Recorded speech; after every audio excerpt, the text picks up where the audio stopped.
नमस्कार, मी गौरी सारंग महाराष्ट्र नेक्स्ट मध्ये तुम्हा सगळ्यांचं स्वागत करते। बघूयात आठवड्याभरातील काही महत्त्वाच्या बातम्या। विकसित भारताच्या संकल्पनेत महाराष्ट्राची भूमिका महत्त्वाची असून महाराष्ट्र हे देशाच्या विकासाचं ग्रोथ इंजिन असल्याचं मुख्यमंत्री देवेंद्र फडणवीस यांनी सांगितलं। मंत्रालयात 80व्या स्वातंत्र्य दिनाच्या निमित्तानं झालेल्या मुख्य शासकीय समारंभात मुख्यमंत्र्यांच्या हस्ते ध्वजारोहण करण्यात आलं। शेतकऱ्यांसाठी पुण्यश्लोक अहिल्यादेवी होळकर कर्जमाफी योजनेतून 56 लाख शेतकऱ्यांना 36,000 कोटी रुपयांची कर्जमाफी देण्यात येत असल्याचं त्यांनी सांगितलं।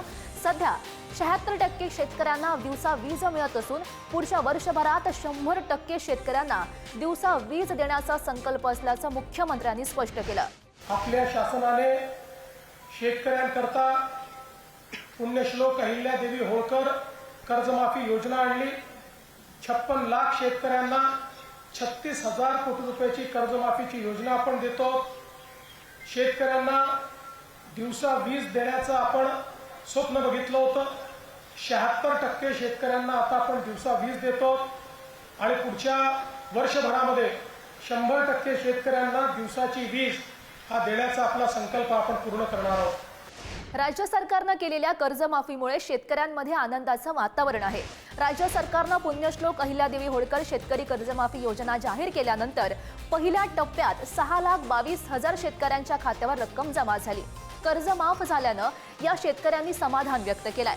यवतमाळ जिल्ह्यातील 43,000 शेतकरी पहिल्या टप्प्यात कर्जमुक्त झाले आहेत। कर्जमुक्त झाल्यानं बोथ बोडन गावातील शेतकऱ्यांनी सरकारचे आभार मानलेत। 1,03,000 रुपये बडोदा बँकेचं कर्ज घेतलं होतं, ते कर्ज माफ झालेलं आहे आणि तसा मेसेज पण आला आहे। आमच्या खात्यात पैसे जमा झाले आहे।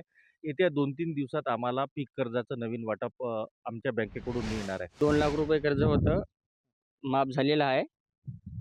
आता आम्ही समजा सरकारचे आभार मानतो की आम्हाला 2 लाख रुपये कर्ज माफ केलेलं आहे। पण सोमवारचा जे वाटप आहे ते पूर्ण लवकरात लवकर करावं म्हणून अशी विनंती आहे। जालन्यातील रेशीम कोष बाजारपेठेच्या नवीन इमारतीचं मुख्यमंत्री देवेंद्र फडणवीस यांच्या हस्ते लोकार्पण करण्यात आलं। जालना ही सिल्क, सीड आणि स्टील सिटी म्हणून ओळखली जाते। नव्या बाजारपेठेमुळे रेशीम उद्योगातून मोठी अर्थव्यवस्था उभी राहण्याची संधी निर्माण झाली आहे, असंही मुख्यमंत्र्यांनी सांगितलं। मुख्यमंत्र्यांच्या उपस्थितीमध्ये रेशीम कोषाची बोली प्रक्रिया पार पडली आणि पहिल्याच बोलीत रेशीम कोषाला 961 रुपये भाव मिळाला। अल्पभूधारक शेतकऱ्यांसाठी रेशीम शेती हा चांगला उत्पन्नाचा पर्याय असून बाजारपेठेचा जास्तीत जास्त लाभ घेण्याचं आवाहन सुद्धा मुख्यमंत्री फडणवीस यांनी केलंय।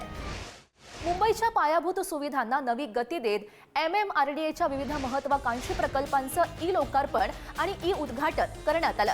सांताक्रूज चेंबूर लिंक रोड 2 आणि चेंबूर मेट्रो स्थानकामुळे मुंबईतील पूर्व पश्चिम उपनगरांना जोडणारा प्रवास अधिक वेगवान आणि सुलभ होणार आहे।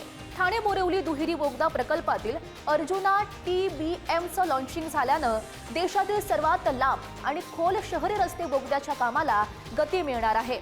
तर BKC कनेक्टरमुळे BKC ते पूर्व द्रुतगती महामार्ग हा 1.62 किलोमीटरचा सिग्नल मुक्त मार्ग उपलब्ध होणार आहे। त्यामुळे कनेक्टिव्हिटी मजबूत करून वाहतूक कोंडी कमी होणार आहे, शिवाय प्रवासाचा वेळ सुद्धा वाचणार आहे। स्वातंत्र्य दिनाच्या मंगल दिनी राज्यातील 124 आरोग्य संस्थांचं उद्घाटन तसंच ठाणे जिल्ह्यातील बदलापूर उपजिल्हा रुग्णालय आणि खर्डी येथील ग्रामीण रुग्णालयाचं उद्घाटन झालं। उपमुख्यमंत्री एकनाथ शिंदे यांनी या उद्घाटन सोहळ्याला दूरदृश्य प्रणालीद्वारे उपस्थित राहून मनोगत व्यक्त केलं। राज्याच्या आरोग्य सेवेच्या दृष्टीनं हे अत्यंत महत्त्वाचं पाऊल असल्याचं उपमुख्यमंत्री एकनाथ शिंदे यांनी या दरम्यान सांगितलंय। हे 124 आरोग्य संस्था ज्या आहेत या फार मोठा आमूलाग्र बदल या राज्यामध्ये घडवून आणतील। ही हॉस्पिटल म्हणजे किंवा या संस्था आरोग्य संस्था म्हणजे फक्त विटा सिमेंटच्या इमारती नाही आहेत। त्या रुग्णालयांमध्ये अत्याधुनिक यंत्रसामुग्री, पुरेशी औषधं आणि तज्ज्ञ डॉक्टर उपलब्ध करून आपण देतोय। बीड जिल्हा विकासाच्या नव्या पर्वात प्रवेश करत असून पायाभूत सुविधा आणि शेतीसह सर्वच क्षेत्रांचा कायापालट करण्यासाठी शासन कटिबद्ध असल्याचं राज्याच्या उपमुख्यमंत्री आणि बीडच्या पालकमंत्री सुनेत्रा पवार यांनी सांगितलं। बीड पुणे रेल्वे प्रकल्पाबाबत बोलताना त्यांनी आगामी 17 सप्टेंबरपर्यंत प्रकल्पाचं काम पूर्णत्वास नेण्याची ग्वाही दिली। रेल्वे प्रकल्पामुळे बीडच्या दळणवळणासोबतच उद्योग आणि आर्थिक विकासाला मोठी चालना मिळणार असल्याचं सुद्धा त्यांनी नमूद केलं। अहिल्यानगर बीड रेल्वे मार्ग पूर्ण होऊन गेल्या मराठवाडा मुक्ती संग्राम दिनाच्या मुहूर्तावर आपल्याला सगळ्यांनाच माहिती आहे की 17 सप्टेंबर 2025 रोजी या मार्गावर अनेक वर्षांनी रेल्वे धावलेली आहे. बीड परळी मार्गावरच्या वडवणीपर्यंतचं काम पूर्ण झालेलं असून त्याची चाचणी सुद्धा यशस्वी झालेली आहे. तर या सगळ्या महत्त्वाच्या बातम्यांसह महाराष्ट्र नेक्स्ट मध्ये इथेच थांबते. पाहत रहा पुढारी न्यूज.